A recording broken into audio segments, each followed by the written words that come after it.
This is Kick-Ass Politics. I'm Ben Mathis. Hey folks, we're doing a new crowdfunding campaign at patreon.com/kickasspolitics. That's Patreon spelled Patreon. With Patreon, you can pledge a certain amount each month, and in return for helping to sustain the show, you're going to get some great new benefits like back episodes, exclusive content, show merchandise, shout-outs on the podcast, video hangouts, invitations to live events, and more. Again, go to patreon.com/kickasspolitics. Thanks for your support, and thanks for continuing to listen. And now, enjoy the podcast. After 162 years, that sad day has come. The moment the GOP finally jumped the shark. The chairman of the Republican National Committee, Reince Priebus, has said it's time for conservatives to rally around the nominee, at least when they're not busy rallying around a pyre of burning books. But if you've been watching the convention, you've probably seen a lot of empty seats in the Quicken Loans arena. Turns out there are a number of prominent Republicans who would rather be caught in a transsexual stripper bar than anywhere near Cleveland this week. Sure, House Speaker Paul Ryan and Senate Leader Mitch McConnell are there, but then they kind of had to show up, and their support for the very man who will likely cost them their majorities in Congress has been tepid at best. As you might recall from my recent interview with Senator McConnell, his endorsement of Trump pretty much went something like this. Well, he won fair and square, and I guess I said I'd support the nominee, so here I am. In McConnell's speech to the convention last night, his enthusiasm for the nominee was surpassed only by the delegates' enthusiasm for his speech, which is to say, there wasn't much enthusiasm.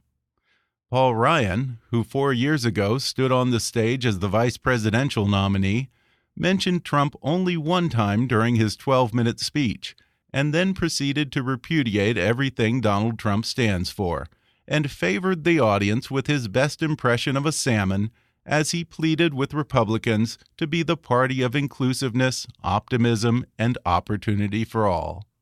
And then there was this.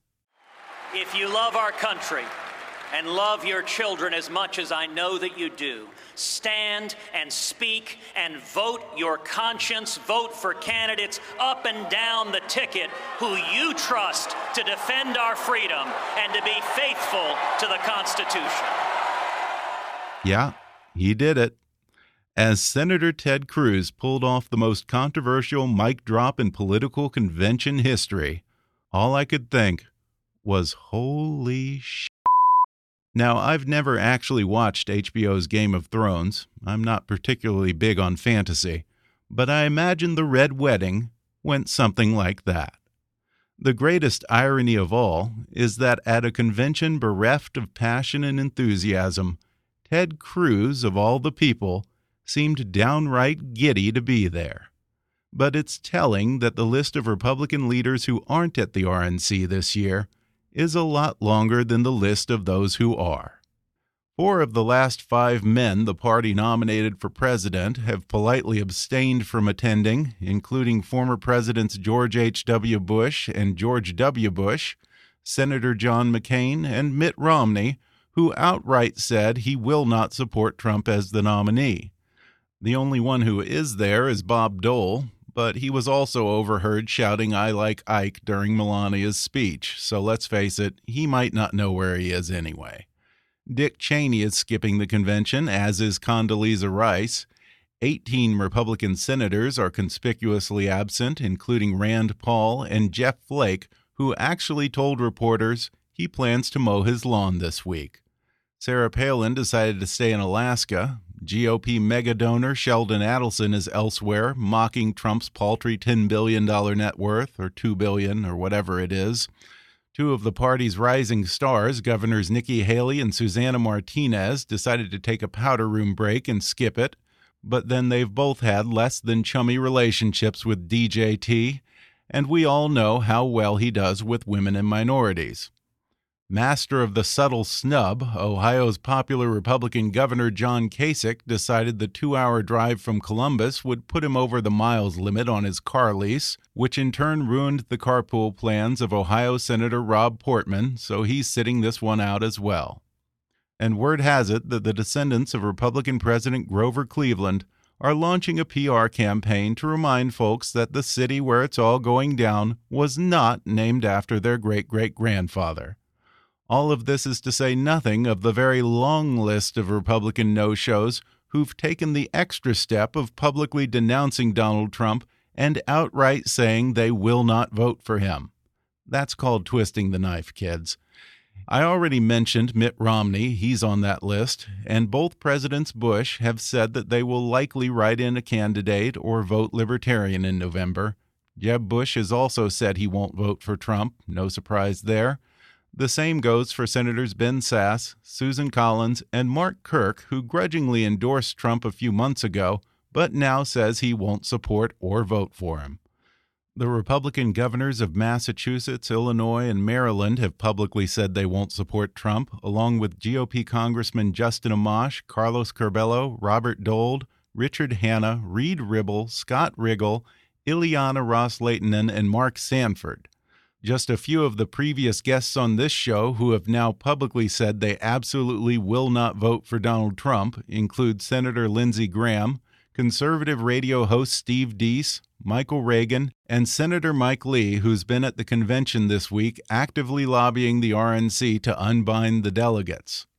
My previous guest, Glenn Beck, said in no uncertain terms he will not vote for Trump, but you can hear it from his own mouth. I'm not for Trump. Okay. I won't vote for him, and I don't recommend people do. I recommend people look at who he is. And then there's Bill Kristol, editor of the Weekly Standard, who is actively trying to lure a third-party conservative to run against Donald Trump.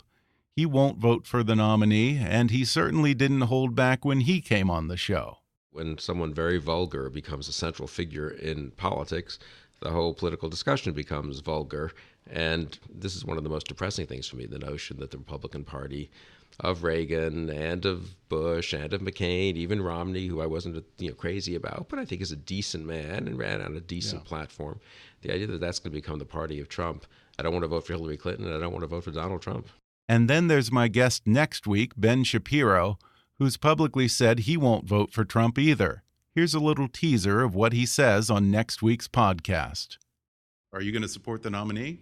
Right now, no. Okay. It's not my job as a conservative to support the nominee. My job as a conservative is to support Well, then you and I are on the same page. I'll shake your hand right now. Well, you're one of the few who will. I'm a conservative before I'm a Republican. Yeah. But this is what annoys me. Every cause for which I have fought my entire political career, he's pretending to carry the mantle of it and destroying it at the same time. What I don't get is the enthusiastic embrace for Trump's absolute incompetence, his bigotry, his nastiness, the fact that he doesn't know what the hell he's talking about, the fact that he doesn't know what the Constitution is. Don't cover for that stuff. Yeah. I understand you want to win, but to be forced into a position where you now have to support every stupid thing he says, one of two things is going to happen here. Either he's going to win, in which case he ain't going to listen to you, or he's going to lose, in which case you just sacrificed all of your principles to lose by 10 points to Hillary Clinton. Congratulations. They aren't outliers in the Republican Party, and unlike Donald Trump, who was still registered as a Democrat just 6 years ago, they aren't Johnny-come-latelys to conservatism. As recently as just a few months ago, Republicans still looked up to these people as leaders in the party. Men and women who worked for years and even decades to shape the conservative philosophy, to put strict constitutionalists on the bench, to take back the GOP majority in the House and Senate, and to grow the party. Conservative thinkers whose opinions you respected. Candidates you supported and maybe even campaigned for. But now they are conservatives in exile, ridiculed and derided by the Donald and his thuggish army of malcontents, who've turned words like establishment and intellectual against them, much like a bunch of grade school bullies mocking the smart kid in class and calling him a brainiac or a nerd to distract from their own ignorance and inadequacies. This episode today is part therapy session, part wake for the death or at least infirmity of the once grand old party. Maybe on a personal level, it's also reassuring to know that I'm not alone in this. But mostly, It's important to show the rational thinking Americans out there and the people who know me best, including many Democrats, libertarians, and independents, that there are Republicans who still put country before party, who won't just stay quiet and fall in line with a GOP that's turned on its own and abandoned its principles. There are Republicans, millions of them in fact, who will say to the very end, Donald Trump does not speak for us. Among those you'll hear from today are the leading Republican strategist behind the last Republican presidential campaign. He says the Trump effect could alienate voters from the party for generations to come. You'll hear from a former GOP governor who's working to get a third party on the ballot this year, but if forced to choose, will vote for Hillary over Trump. I'll speak to a leading conservative journalist who says the media's complicity in the Trump ascendancy will not soon be forgotten. And I'll also talk with two people who've done more than most to try and prevent this catastrophe. One is a former communications director for Jeb Bush, who was behind the leading anti-Trump SuperPAC. And then there's the delegate who spearheaded the effort to take the fight all the way to the convention floor this week. And believe me, when these conservatives say never Trump, they mean never. Coming up in just a moment.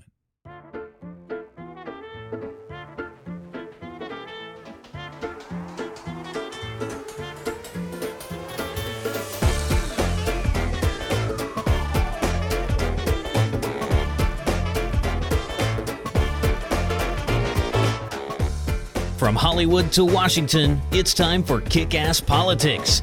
And now here's your host, Ben Mathis. Among the Republican holdouts against Trump, the first person I wanted to talk to is the man who was the brains behind the last Republican presidential campaign 4 years ago. Stuart Stevens is a GOP political strategist and media consultant who over the past 25 years has helped elect prominent Republicans including Senator Rob Portman, Senator Roy Blunt, Governor Haley Barbour, Governor Tom Ridge, and President George W. Bush. In 2012, Stuart was the lead strategist for Governor Mitt Romney's presidential campaign, and most recently, he's written a new novel called The Innocent Have Nothing to Fear, and the reviews are in on The Innocent Have Nothing to Fear. Donald Trump says, if Stuart Stevens' book is as bad as his horrible political advice to Mitt Romney, don't waste your money. Arrogant guy, but a zero. I hadn't even seen that. Oh, you haven't seen that tweet? That's what he has to say about your book. So funny. I don't have time to read Donald Trump's all of his crazy tweets, and I'm not running for president, and he has time to respond to everything. He's a professional grievance monger. Yeah. You know, he spends most of his time, it seems, watching television and hanging out on the computer, looking for examples of people who have not praised him adequately. Yeah, you know, someone once told me this saying, and I think it's perfectly fits Donald Trump. He's an open wound looking for a knife.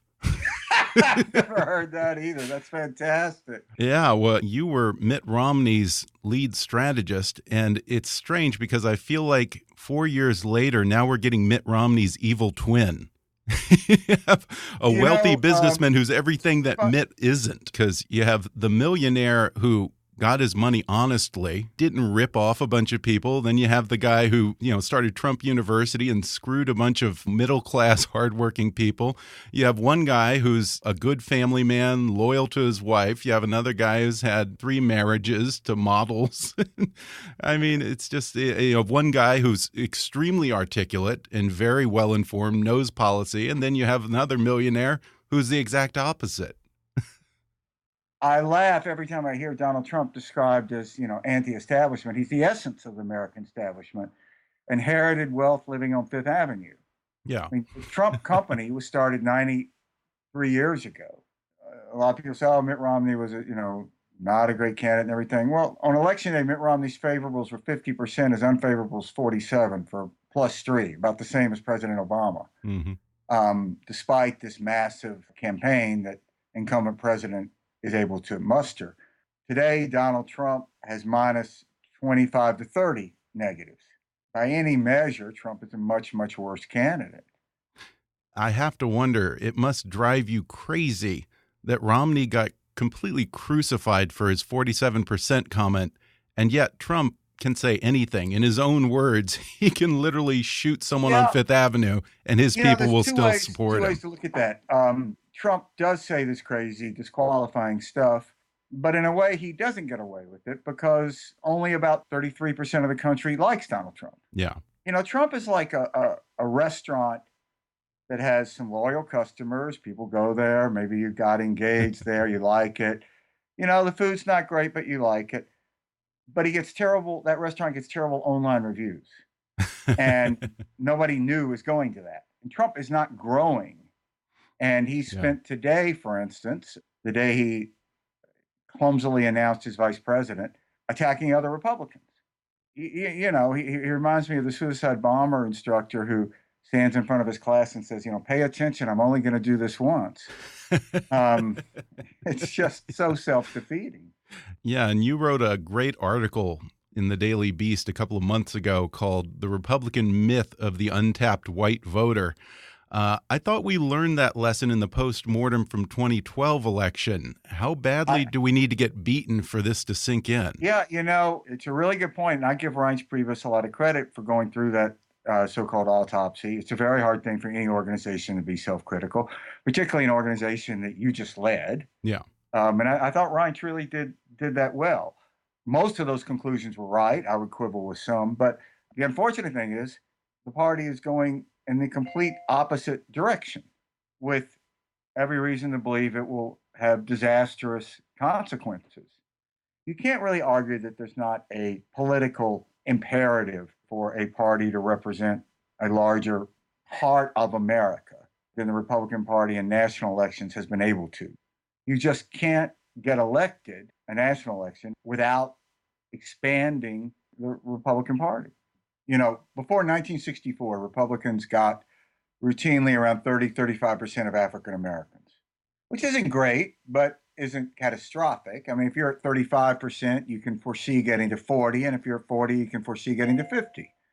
But after the 64 election, it just fell off the cliff. So now in these recent polls, in swing states like Ohio, Pennsylvania, Donald Trump was getting 0% of African American votes. You couldn't even find an African American for Donald Trump. When I worked on the Bush campaign in 2004, we got up to, I think, 40% of Hispanic vote. Right. That then, for a number of reasons, dropped off. In July of 2011, a generic Republican was getting 27% of Hispanics, and Mitt ended up with 27% of Hispanics. That doesn't mean that the primary hurt him. It just didn't help him. But now Trump is doing worse. He has a favorable 65% with just Hispanic Republicans. They're the ones that are supposed to like us. And if you look at the last few cycles, whatever Republican vote that Hispanics gave in California pretty much mirrored the national numbers. Right now, Donald Trump is getting 12% in California. Huh. So if what happened in 1964 with African Americans happens with Hispanics in 2016, it's generationally destructive. Wow. Any chance the Republican Party has to win a national election. Well, in March, Governor Romney, who you worked for in 2012, gave what I thought was a positively Churchillian speech, articulately laying out the case against Donald Trump. What was the goal there? Was he sincerely thinking he might be able to sway the unswayable Trump voters, or what was the goal? I think Mitt is nothing if not realistic. I mean, he is a very good analyst of data, and it's one of the reasons he was so successful in business. He's able to look at a situation and not kid himself about the reality of it. I think he spoke up because exactly what he said. He thought it was a matter of conscience. And he wanted to go on record how he felt. And, pretty much I think with Mitt now, his on the record is the same as his off the record. I mean, he's saying what he straight out believes from the heart. Unlike Trump. Well, Trump, who knows what's in his heart, but I don't really care. It's what he says. Yeah. Are you sure you can't talk Mitt into a third-party run? I think he's realistic about the odds of winning in a third party. Mm-hmm. It's very, very difficult. And you could make a case that you could throw it into the House of Representatives because if no one gets 270 electoral votes, it goes to the House. But it's very difficult to make a case that the independent would be in first place if it was thrown into the House. And the odds seem overwhelmingly that the independent would be in third place. I don't think Mitt, I think he looks at this and to run with no chance of winning, and yet any candidate has to position themselves as if they could win. Yeah. That there was something about that just didn't ring true with him. Yeah. On this show, we all have our reasons for not supporting Donald Trump this year. But what is it that personally bothers you most about him? I believe that one of the essential elements of being a successful president is having a humbleness that allows you to learn and to admit mistakes. Because the one thing we know about all presidents is they make mistakes, larger or smaller, but they all make mistakes. And your ability to learn from that, I think, is essential. Trump seems incapable of learning from mistakes. Yeah. Because he won't admit that he was wrong. That ultimately, I think, is the most unfixable part of Donald Trump is, he's just a badly damaged person. I have no idea what happened to him, but something unfortunate. He really doesn't have any friends. He has this weird little world of people that he pays to praise him. And that's a very dangerous trend. I mean, he was supposed to announced his vice president today at 11 o'clock news conference. And last night at midnight, apparently, he was saying, well, do I have to really pick Pence? It's just, this is not someone that you'd want to sit next to flying across the country, much less hand the nuclear codes to. So this is probably not someone who's going to appoint a cabinet of rivals. No, with Donald Trump, there are two approaches. Either defiance or submission. And he humiliates anyone who supports him. And because once you've submitted to Donald Trump, he doesn't respect you. Yeah. And unwillingness to see that, or we tend to look at a lot of people, it's very human instinct, look at Donald Trump and say, okay, I am going to give this person the benefit of the doubt of being a normal person. He's not. Yeah. Well, Stuart, you know as well as anyone that there's a difference between campaigning and governing. Presidents always talk about that moment at some point after they're sworn in when it dawns on them the weight of the office, the obligation to live up to the integrity of the presidency and the legacy of those who came before. Do you think if Donald Trump was elected, he could grow into the role of president? He has no respect for governing, nor does he understand it. I mean, he's someone who's talking about defending Article 12 of the Constitution. There is no Article 12. I haven't heard that one. Yeah, no. In a meeting when he met with House Republicans, they were asking him about his understanding of Article 6, which he had, and Article 2, both of which he had no inkling of. And he kind of said, well, I'll defend all the articles, 1, 12, whatever you want. Well, the way he talks, he just might create an Article 12 on his own. Say what you will about Hillary Clinton. If you impeached her, she'd leave office. Yeah. And I don't think Donald Trump would. I think he'd attempt not to. He just has no understanding of sort of basic fundamental American values. Stuart Stevens and other guests on this episode laid much of the blame for this catastrophe squarely at the feet of those in the conservative media who sold their souls for ratings and caved in to Donald Trump. So I talked to one widely respected journalist and leading conservative in the media who didn't just roll over, and as a result, he too has been on the receiving end of more than his share of angry and sometimes bizarre tweets by Donald Trump. Jonah Goldberg is a senior editor at National Review, a syndicated columnist, author, and Fox News all-star.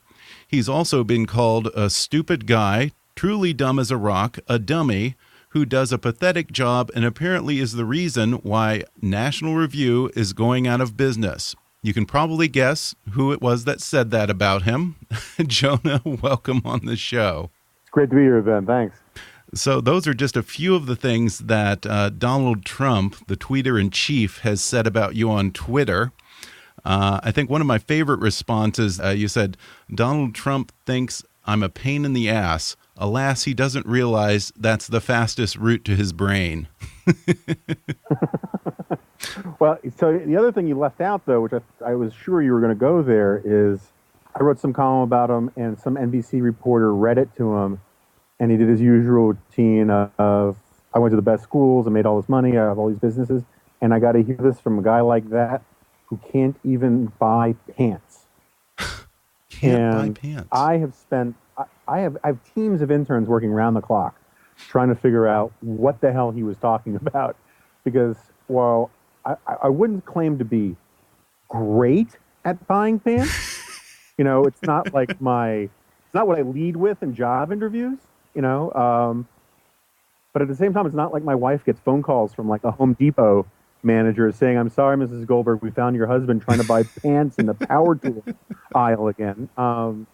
But anyway, such as it is. Yeah, he comes up with very creative insults. I wonder if maybe he was trying to say something along the lines of Jonah Goldberg, who doesn't wear long pants, belittle you as if, say that you're a little boy or something, and just kind of screwed it up along the way. Well, that's possible. It was always possible to think he said something stupidly, but that was one of the things we grease-boarded for a while, and then we ruled it out. So we've been studying this for a long time. It's kind of like a Manhattan Project here to figure out what he was talking about. But anyway. Well, you said that Trump's popularity is corrupting conservatism itself. What do you fear is the lasting damage he's doing to the GOP? I'm perfectly willing to say that there might be some silver lining, but let's talk about the dark cloud for 2 seconds first. Mm-hmm. Basically, my entire life in conservatism, and in one form or another, I grew up in it. The conservatism I've always associated myself with at the most metaphysical level is basically only about two things. And the two things are, one, that ideas matter. As Richard Weaver said in his book, Ideas Have Consequences. Ideas have consequences. And that we should be engaged in making reasonable, rational arguments about how we have the better way to go. And Donald Trump stands athwart that, I would argue, almost entirely. He has emotions, he has instincts, he has passions, and all of that, but he is utterly and completely, and I would argue unpatriotically, uninterested in serious ideas, save as sort of marketing tools that are spoon-fed to him. And the second thing that the conservatives believe in is character. He's a character, all right. I'll give him that. Character matters. And there's a debate about whether or not... you mean personal character, of course. Yeah, no, but just as there's a debate about which ideas matter, we can have a debate about what we mean by character, but we can talk about business character. He rips off people. You can talk about personal sexual character. You can talk about religious character. I'm open to different debates about what we should mean about character in our public life. It's a perfectly valid thing to argue about, but I've yet to come up with a definition of character that he doesn't fall short of. Is it a case where the traditional conservative message of small government, putting power in the people's hands instead of Washington's hands, has gotten hijacked or perverted so that now it's just a rant against anyone who has any experience, any expertise, anyone who knows policy is a pariah, and it's just this blanket embrace of amateurism? I think there's a lot to that. I mean, there's certainly a lot to that, and I think that explains some of it. I also think that part of the problem is that everybody overpromised and underdelivered. And, Sean Hannity and Rush Limbaugh like to talk about how, Paul Ryan and Mitch McConnell and those guys overpromised and underdelivered, and they're right. But so did Sean Hannity and Rush Limbaugh and Ted Cruz and those guys. They promised things that Ted Cruz couldn't deliver, saying the government shut down, that no one could deliver. And then in comes this guy who just basically says they're all idiots, They're all weaklings. They're all pussies. I'm going to come in and I am just going to be a 800-pound alpha ape and get everything done. And I find it just shockingly BS. I mean, I just think he's a con man. Yeah. I do not understand how people can take his promises seriously or think, this is a guy whose daily clippings, the things he reads to get up to speed, all his staff does is type into Google News Donald Trump and then print out the findings. And he reads through all of it. He doesn't read about what's going on in Syria. He doesn't read about what's going on in Russia. The only thing he cares about in his narcissism is what people are saying about him. And he marks up the pages. The guy is unbelievably ill-prepared to be president of the United States. And the fact that people can't see it baffles me. The fact that people don't care doesn't, because they think, look at what these jackasses with all the right credentials, look how little they've done. How could this guy do worse? And I get that argument. I just think it's wrong. My favorite is everyone likes to say what a great communicator and a great marketing genius he is. But, I listened to 5 minutes of the words out of his mouth, and I don't think that. Rather than admitting that he's so extraordinary at what he does, do some of us in the Conservative Party maybe have to do some soul searching, admit that there's a lot of ignorance perhaps within our party, or at least a significant ignorant demographic that's driven this? Yes and no. I mean, history is full of examples of smart people losing their minds or refusing to see what is obvious. I mean, the number of college educated people who swooned for the secular messiah of Barack Obama in 2008.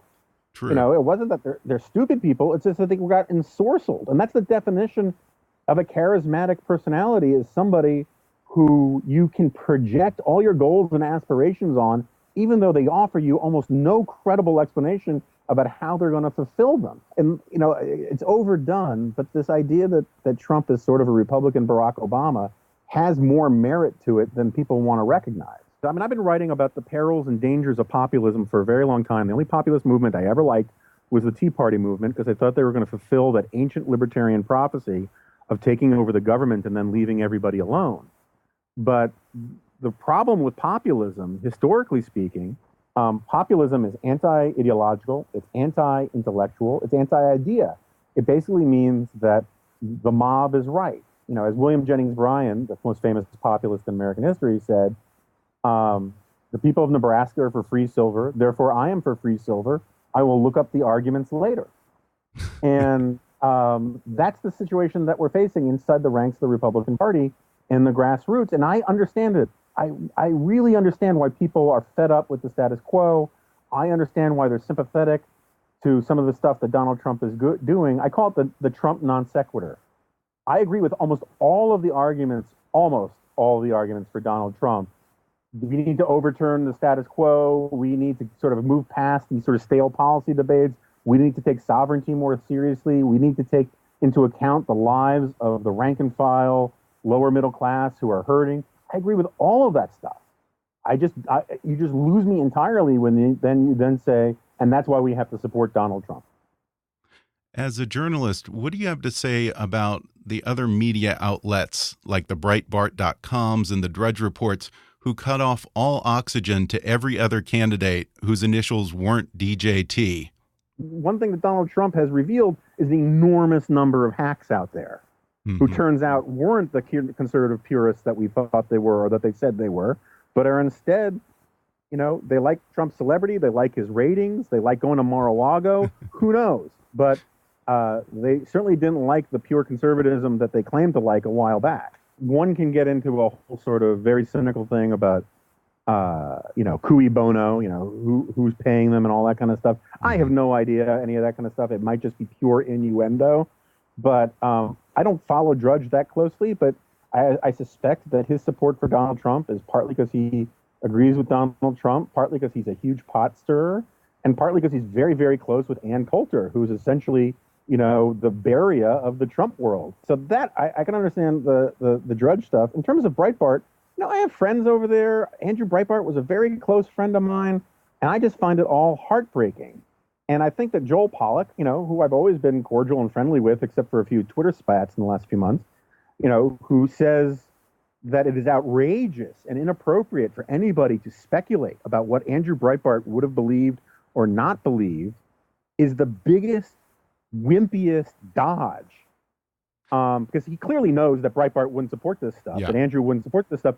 And it takes an enormous amount of chutzpah for a guy to claim that it is absolutely outrageous to speculate on what Andrew Breitbart would have believed, and yet continues to name the publication Breitbart.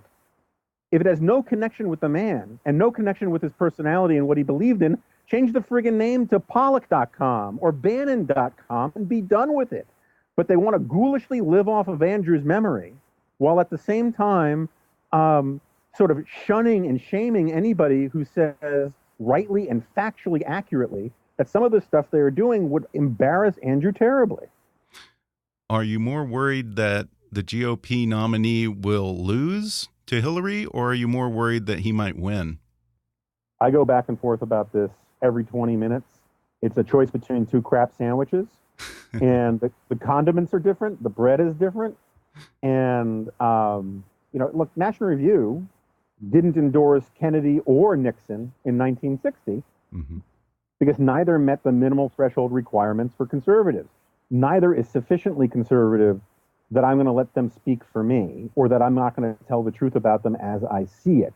And I'm very much in the Hamiltonian tradition on this, that if you're going to have an enemy in government, better he not run your own party, but the other party, because at least then you have no ownership of what they're going to do. I'm a free trader. I'm a limited government guy. The things that Donald Trump says about a lot of stuff disgust me and offend me. And at the very least, everyone knows that Hillary Clinton's not doing it in my name. I wouldn't want Donald Trump doing it in my name either. And so I go back and forth about it, and if I lived if the election came down to my vote, I would be very torn and agonize about it and all the rest. But what's a lot easier decision for me to make is that I'm just going to tell the truth, and they both suck. Now that Trump's taken the Republican nomination, where do never Trump conservatives go from here? When the country goes into a choice between nationalism and socialism, or national socialism, that leaves me homeless. And so I believe, that we got to start over in a lot of ways. We got to make arguments that we weren't making before. We got to make them better. I want to be able to say that character matters and ideas matter. And I don't want to run into somebody in 2017 or 2025 who says, well, you say that now, but you supported Donald Trump. And I think that if I'm going to have credibility, and if people are going to have credibility trying to make the case for things like free trade and limited government and constitutionalism and all that kind of stuff in a thoughtful and serious way, you have to account for the things you said and did at this time of choosing. And I think we're seeing a lot of people making bad choices that are going to hurt them in the long run. And if they don't hurt them in the long run, that means the party is lost to me anyway. And people who are traditional, small government, limited government, libertarian-leaning conservatives, then we're going to be like the actual Libertarian Party and just be outside the two-party system for a while until people come to their senses. Yeah. Or until we're all living in, bunkers and, drinking puddle water. We're going to take a quick break right now, and then when I come back, I'll talk with a prominent former Republican governor who says she might just do the unthinkable and vote for Hillary this year. I'll also talk with a former communications director for Jeb Bush, who was behind the leading anti-Trump PAC in the primary, and a conservative delegate who's behind the movement to allow GOP delegates to vote their conscience at this week's convention. When we come back in just a moment.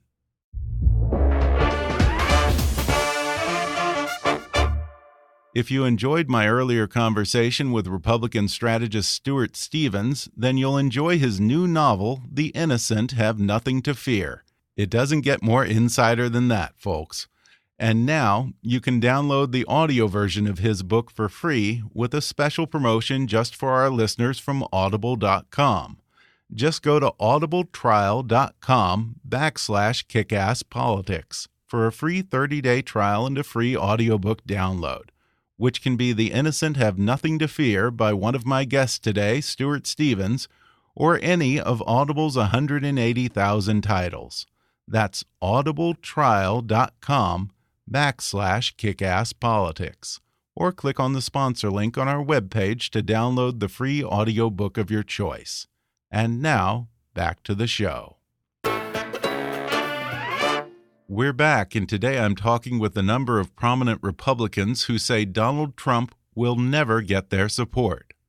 One demographic Donald Trump is having trouble with is women. In 2012, Mitt Romney received 44% of the vote. That's a point more than McCain got in 2008 and 4 points down from Bush in 2004. But a recent CNN poll revealed that a staggering 73% of female voters have a negative view of Donald Trump. And even 47% of Republican female voters said they could not imagine themselves voting for him in the general election. One of them is this woman. I'm talking with former New Jersey Governor Christine Todd Whitman, who has been an outspoken critic of Donald Trump. As a former Republican governor, I would assume that you are at least offered the chance to be a delegate to the convention. Are you attending the Republican National Convention? Well, actually, I ran as a delegate at large for John Kasich, and since we didn't win, and it's not a proportional state, New Jersey, no, I am not. Okay. Are you probably happy not to be there? Very, yeah. Actually. There's no role. Does he offend you more as a woman or as a Republican? As a possible president. Yeah. But what upsets me is the language he's used, the emotions to which he's appealed. Hatred and fear are just not a good way to bring the country together, and we desperately need to be brought together. His business acumen is certainly open to question with 4 bankruptcies, and I don't agree with him on climate change or any of the environmental issues. I certainly don't agree with him on banning all Muslims, and I think he puts us in a very dangerous position from an international and safety standpoint by saying that we should torture beyond waterboarding and that we ought to bomb the families, kill the families of terrorists. I mean, that just drives more people into those camps and allows the ISIL recruiters to be backed up when they say America hates you. America is going to try to do everything they can to destroy you, so join us and we can destroy them. Other than that, he'd be great. A few minor adjustments. Trump likes to say that he can even win in blue states like his home state of New York and your state of New Jersey. What do you think his odds are of taking New Jersey in the general? I think they're very slim. Yeah. I mean, we're a pretty moderate state. And of course, his history in this state hasn't been great. I mean, he'll claim he created thousands of jobs, which for a nanosecond he did, but we've lost all of those and then some. And he left a lot of people hanging in Atlantic City. And you were fairly critical of the current governor of New Jersey, Chris Christie, for his rather craven and assumingly self-motivated endorsement of Donald Trump after he dropped out of the election. Do you think that his support will do anything to help Donald Trump in New Jersey? Well, his approval rating, Chris Christie's approval rating in the state is in the 20s, so I don't think he's going to bring a lot to the table as far as getting New Jersey behind the presidential candidate. Okay.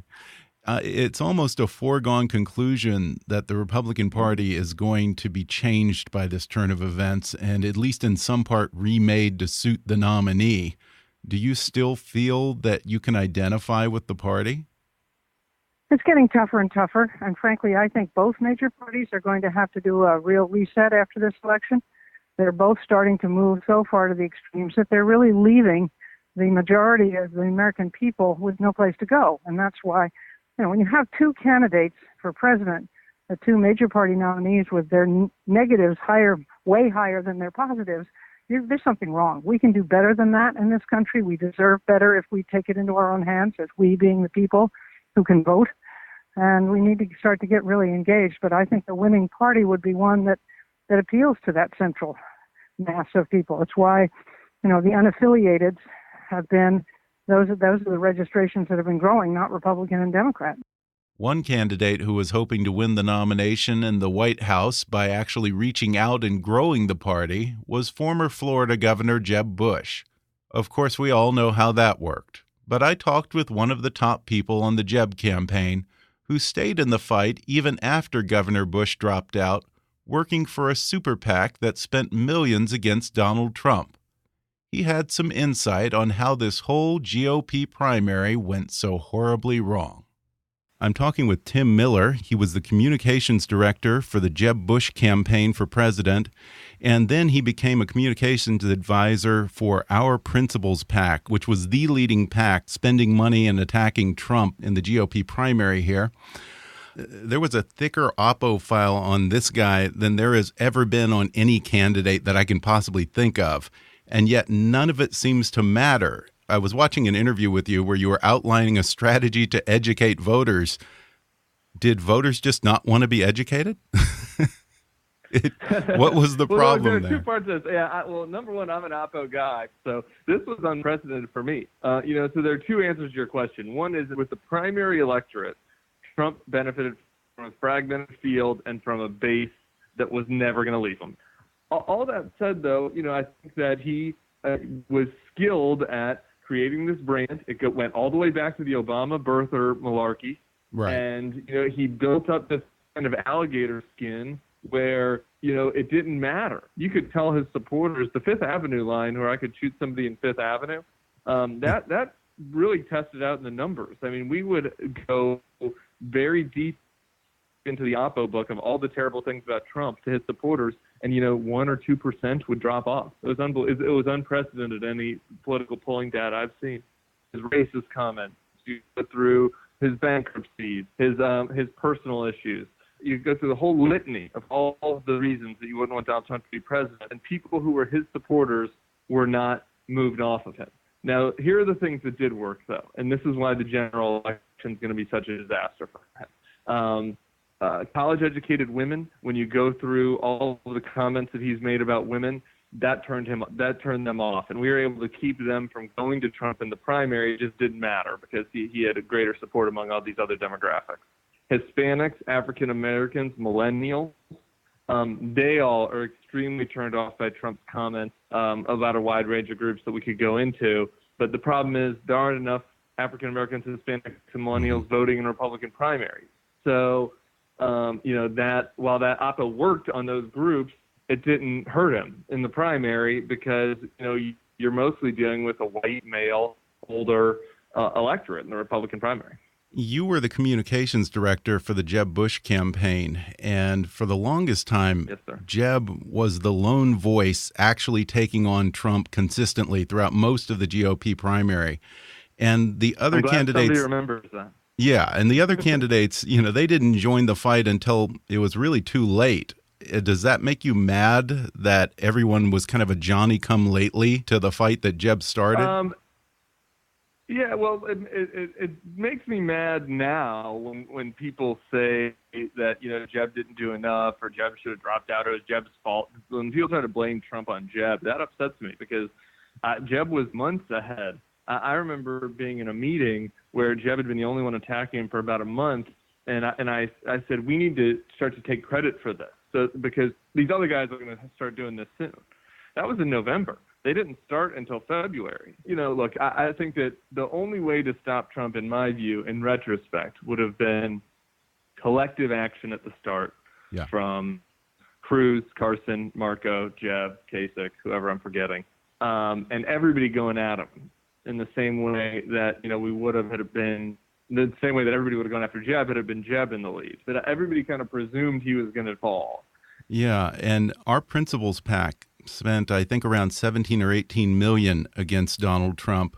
Were you disappointed that a lot of the big donors on the conservative side, the Sheldon Adelsons, the Koch brothers, sat on the sidelines and did nothing to stop this?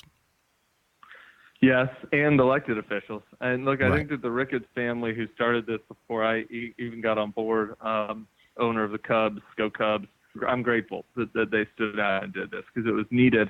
I was shocked. I think a big part of this was Cruz, and a lot of the establishment and the donor class hated Cruz so much that they felt like it was, choosing in the Iran-Iraq war. And so they stayed on the sidelines. But, look, March, April, the time when there was kind of this last effort to stop Trump, a lot of our elected officials sat on the sidelines. A lot of the donors sat on the sidelines. And after we beat him in Wisconsin, there was a big push, to stop him then as you went along to the East Coast states. And there wasn't the interest. And I think a lot of people are going to look back on that and regret it.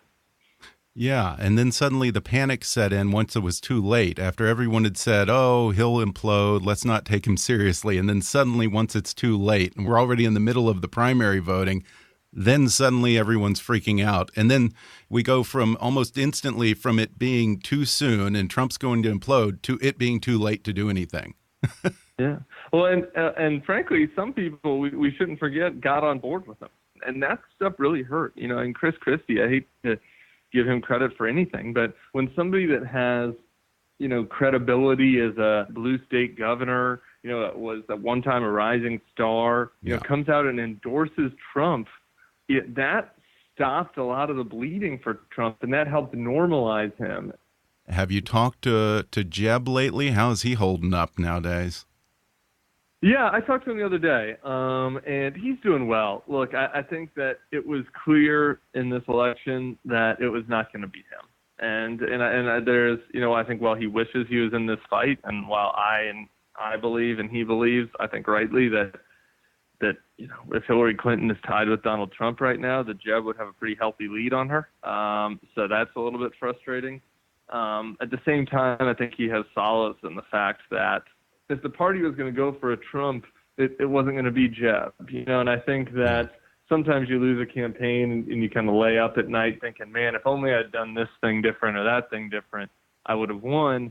I think he has solace in the fact that that wasn't the case for him. He made his best case, and the party went completely the opposite direction. And, you know, so that's how politics works.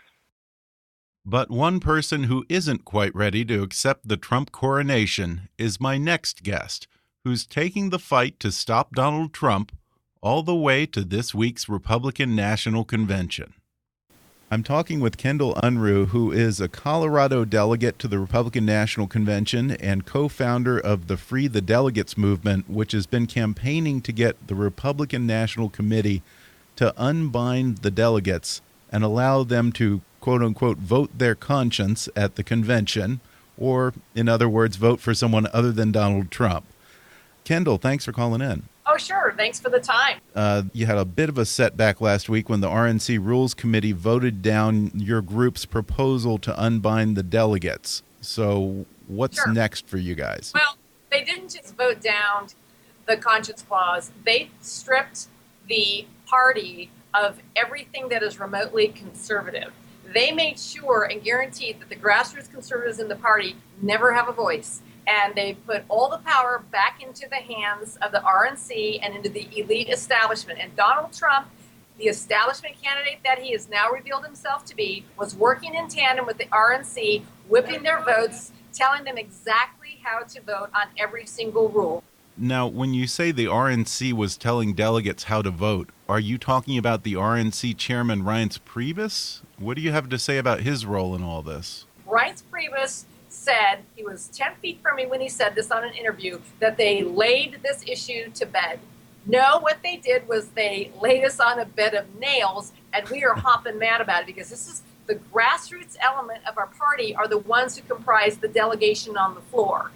They chose to take this fight to the floor because I tried the decorum of the process by sponsoring the conscience clause. I never wanted to be criticized by not following the rules, by not following the process. So they chose this floor fight that's coming because there will be backlash. There's not going to be a kumbaya moment because it's time to take back what was stolen from us. So if you're planning to take this fight to the convention floor, what can we expect to see when all eyes are on Cleveland this week? Well, when the cameras are on, you're going to see it in the hands of the people because this entire movement has been about challenging this presumptive nominee without a candidate, and in essence, the grassroots are the candidates. It's the voice of the people. And so rather than work to earn the support of the delegates, you are having soft thug techniques that have been utilized all along in order to punish the delegates that were choosing to unbind. Okay. The other thing is we're going to have to reject the rules package that they literally forced down the throats of the delegates. But let me tell you, the key is the delegates don't have to accept the rules package. Right now, we have no rules. We drafted them, but they are not accepted as the rules of the convention until they're adopted and voted on by all the delegates on the floor. And that's where we're at right now. The delegates will exercise their free conscience in whether or not to adopt those rules. What do you say to the folks like Senator Lindsey Graham and others who were vehemently against Trump, or are still vehemently against Trump, but now say he won the primary fair and square and it would be undemocratic for the party to deny the will of the voters? Well, number one, he really didn't win fair and square. He won a plurality, not a majority. That's the difference. He didn't win fair and square because he took advantage of open primaries and blanket primaries that brought in millions of independents and Democrats that actually chose our nominee for us. It is now our job and a duty as national delegates to either rubber stamp that or not. And let me be very clear. A primary is not a vote. A primary is a preference poll. It's our job. And we don't live in a democracy. It's a constitutional republic. And part of that constitutional republic we're seeing reflected in representative government, because that is what a delegate does. We're not robots. We don't go into our job and say we're going to just coronate a king, no matter who they put in front of us. Have you polled your fellow delegates to get some kind of an idea of just how many GOP delegates at the convention would choose to nominate someone other than Donald Trump if they had that option? Yes, we have. We've actually polled over half the delegates, and about 70% are in favor of what we're doing. I'm on your side here, Kendal, but I'm sure you understand why Donald Trump wouldn't be in favor of unbinding his own delegates. I mean, you were never going to convince Donald Trump that this was going to be a good thing for him. But there are people, delegates that are involved in our movement that actually just want the freedom of conscience to unbind. And they have said that they will still cast a ballot for Donald Trump. Donald Trump should have embraced this movement and said, hey, look, I can win. I can earn your support. But he is so entitled. He doesn't think that he needs to earn it. He thinks he has to get it through coercion and mandates and threatening the delegates and giving repercussions to the delegates. Wait, what do you mean by threats? We've had surrogates that we have proof that we're actually using threats of physical violence against our delegates. When I went public with this, I've had over 1,000 death threats. I'm actually in competition with some others. One other had over 3,000 when he went public against Donald Trump. And literal death threats where they're saying we're going to hurt you. Yes, I had no idea there were so many creative ways to kill somebody. But these are the Trump supporters. And let me tell you what's so disconcerting to me about the fact that I have gotten tens of thousands of threats, but specifically the death threats, is the fact that the heart of the candidate is reflected in the supporters. Just like you have a heart of a priest or a pastor that's reflected in the church or the parish, because you just tend to gravitate to somebody that you project yourself on because they reflect who you are. That is what we have in the Trump supporters, because you have a candidate that could have shut it down, and he chose not to. What he chose to do is he chose the demagogue, the hate, and the anger, and you had a candidate that incited that kind of incendiary behavior out of his followers. You all heard it. It was, I'm going to punch you in the face. If you punch him, I'll pay your legal bills. What presidential candidate says that kind of thing? But what has happened now is that has been transferred on from the supporters to the delegates that are voting, and they're being subjected to those threats. And of course, Donald Trump isn't shutting it down. He's encouraging it because that's how he's going to win this nomination. And it's absolutely appalling. And I couldn't even imagine any of the presidential nominees in the past that would resort to these tactics, these soft thug tactics, in order to get a nomination. So are you preparing for violence at the convention, perhaps? Actually, I changed my hotel from the delegation hotel just for the safety measure of being within a very heavily guarded perimeter, because I feel like I need to. Well, you might have to go into witness protection before it's all over here. Sounds like. Well, I'm confident that this is actually going to be something that helps overall the conservative movement remain a conservative movement with a voice. On Monday, the first day of the convention, Kendal Unruh and her fellow delegates planned to carry the fight to the floor, died when delegates were denied a voice vote on the RNC rules package. Unruh's Colorado delegation and the Idaho delegation walked out in protest, taking along with them all hope that the party of Abraham Lincoln might yet, in the 11th hour of the 2016 primary, find its bearings again. The following night, the delegates in Cleveland nominated their great orange messiah. I asked my guests, all lifelong Republicans, who they would vote for now that their party's nomination has been bestowed on a man who only 6 years ago was still a registered Democrat. Here's Kendal Unruh again. God forbid your efforts at the convention don't work and he ends up taking the nomination. Will you support him in November? What kind of a hypocrite would that make me? That I have all the reasons why. The fact that he's not a Republican, he's not reflective of our value system, his economic policies are protectionist, they're not free trade, he's not a social conservative. Why would I then suddenly jump on board and go, well, I was just kidding? He does that all the time. Yeah, well, and I agree with him on Tuesdays and Thursdays and on Saturdays after 10. When asking Christine Todd Whitman who she might support in the general election, I reminded her of a statement she made during the primary, one that might surprise you. In March, you said that if Trump becomes the GOP nominee, you'll vote for Hillary Clinton. He's now the nominee of your party.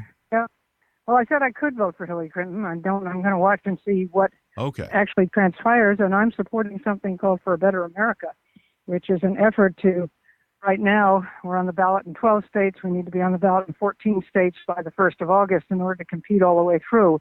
But I am a firm believer that if we can do that and start getting some publicity about it and attract attention, that we will find that people will be very interested in that, and we'll get good candidates who'll be willing to stand up for the good of the country and take on their parties. What is this organization? It's called For a Better America, and right now it's not a stop Trump. It's a none of the above type of of an approach. It's nonpartisan, bipartisan, and the effort is to get on the ballot in enough states with 270 electoral votes, actually to get on the ballot in all the states. I really believe we can do that, and with the frustration that I have sensed in the country and the people that I've talked to who are threatening not to vote, which to me is the absolute worst response, I believe sincerely that this candidate, provided it's a good, solid candidate, a credible candidate, can make a real difference and potentially win. Now, do you have a candidate right now? No.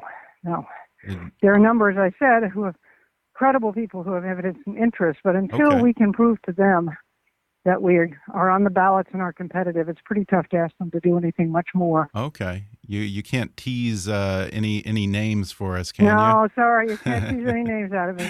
Okay. If, unfortunately, that doesn't work out, do you think that you'll be giving Hillary Clinton a close look? Absolutely. I'll give her a close look. I am troubled by, the latest reports and the FBI report, and that's bad. Yeah. But I'm certainly going to vote. Yeah. I don't think sitting at home and not voting in an election this important is an option. Well, it really isn't in any, because what it does is it tells the incumbents that you don't care or what they're doing is fine. And if you don't like what they're doing, if you do care, then that's the wrong message to send. So you should get out there and vote and write in a name if that's what you have to do, but show where you are on the issues. I also reminded Stuart Stevens about a similar statement he made about Hillary Clinton, and he took a more philosophical approach. Well, since you brought her up, during the GOP primary, I think it was in March, you said that Hillary Clinton would make a better president than Trump. He is now the GOP nominee, and you are a Republican. Does that mean that Hillary can count on your vote? I said that because I think Trump is uniquely unqualified to be president. Mm-hmm. I would have said the same about Bernie Sanders. I would have said the same about you. Hey, wait a minute. How did I get into this? You're certainly more qualified than Donald Trump. And voting is a very personal affirmation. Yeah. It's not Sophie's choice. We don't have to make a choice. I don't feel necessary urgency to go out and defend Hillary Clinton. I don't think that Hillary Clinton is likely to be a transformational president, either positive or negative. But P.J. O'Rourke, the writer who I just love, wrote a great piece for the Daily Beast a few weeks ago. He said, well, Hillary Clinton is awful, but she's awful within the normal parameters.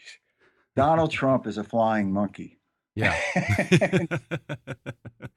Yeah. I think that's a good summation.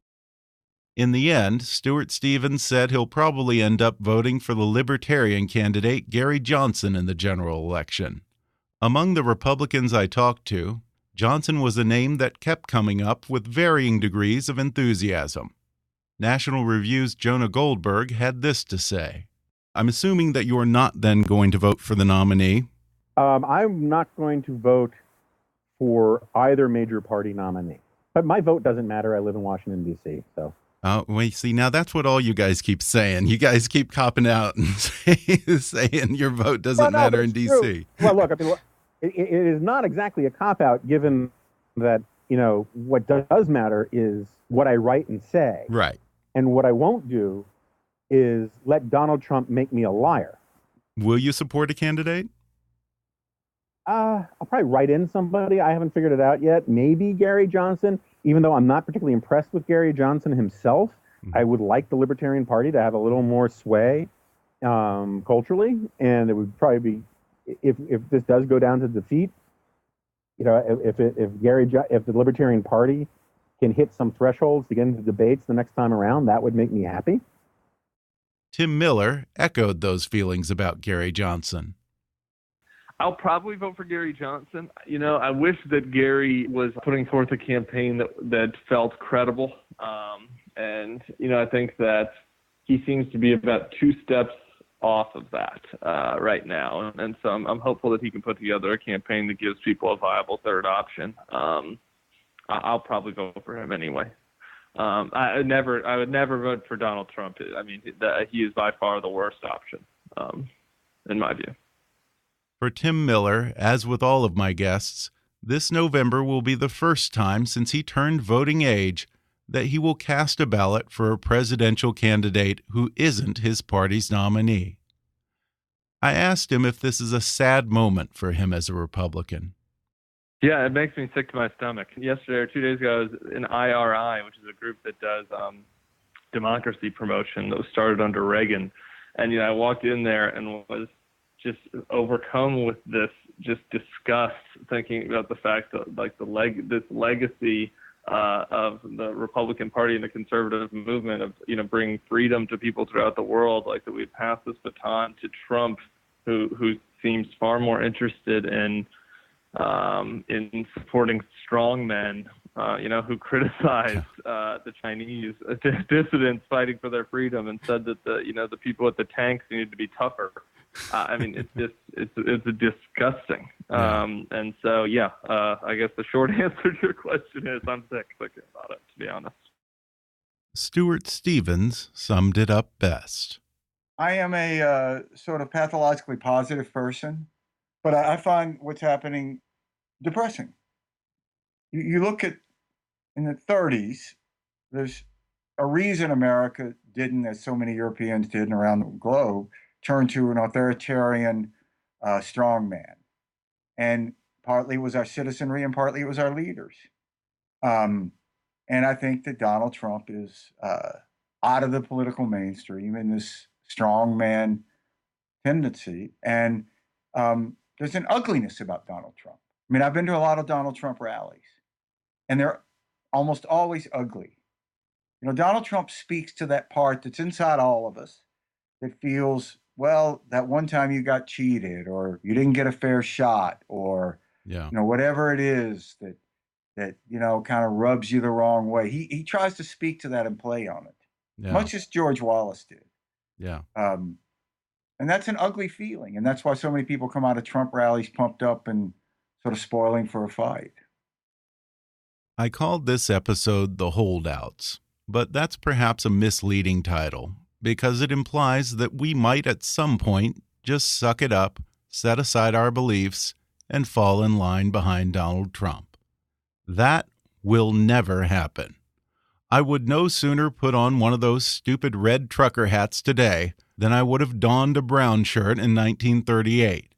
And as much as Trump apologists want us to believe that his every reprehensible thought, word, and deed over the past year has all been some kind of carefully crafted Andy Kaufman-style put-on just to get him the nomination, no one on this show, including myself, is holding their breath for some magical day when Donald Trump is going to say, "Just kidding," and reveal himself to be a real conservative, much less a decent human being. Trump just isn't that good an actor. He's not even a very good liar.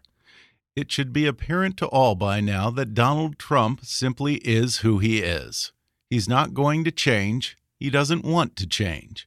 Instead, it's the Republican Party that's changing, remaking itself in his image, sacrificing long-held principles to accommodate Trump's continually shifting positions, dumbing down the party platform to accommodate his ignorance of and utter disdain for serious policy, including traditional conservative economic policy in the school of Milton Friedman and Friedrich Hayek, bait and switching it for the equivalent of a get-rich-quick seminar from a man whose recklessness has bankrupted 4 companies and ripped off countless hard-working Americans, replacing the GOP message with a never-ending string of clumsy, embarrassing apologies for his emotional insecurities and personal animosities, substituting blind demagoguery for love of country, and embracing instead of denouncing his rhetoric of hate, divisiveness, and retribution. I've been a Republican my whole life. Even before I could vote, I was a little Alex P. Keaton conservative campaigning as George H.W. Bush in my junior high mock election. But I, like many others this year, have come to the sad realization that the grand old party ain't so grand anymore. And if this is what's become of the party of Abraham Lincoln, then count me out.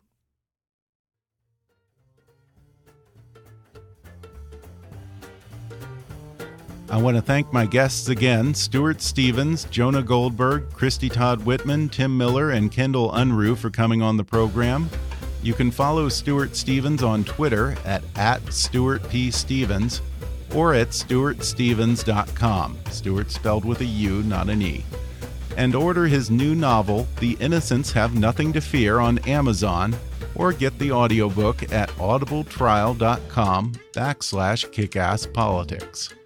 You can read Jonah Goldberg's articles at nationalreview.com or catch him on Fox News. And his Twitter is @JonahNRO.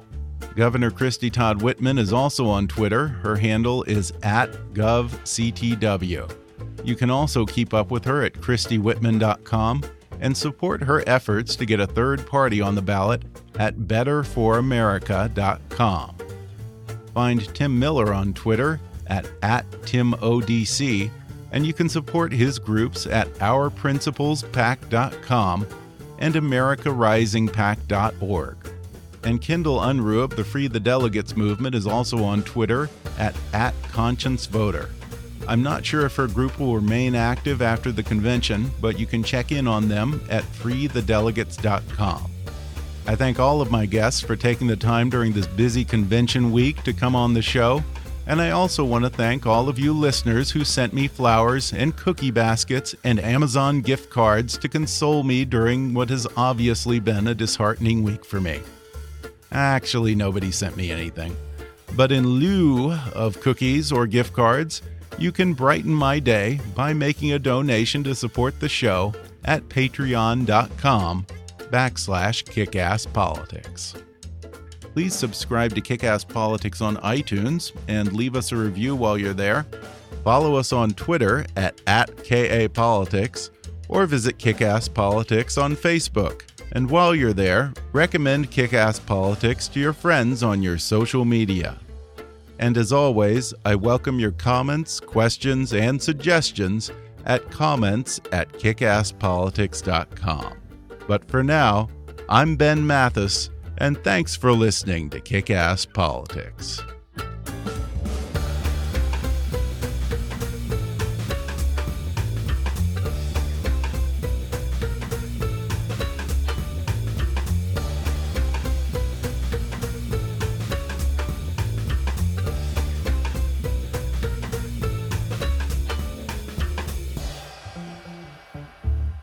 Kick-Ass Politics is a trademark of Mathis Entertainment, Inc.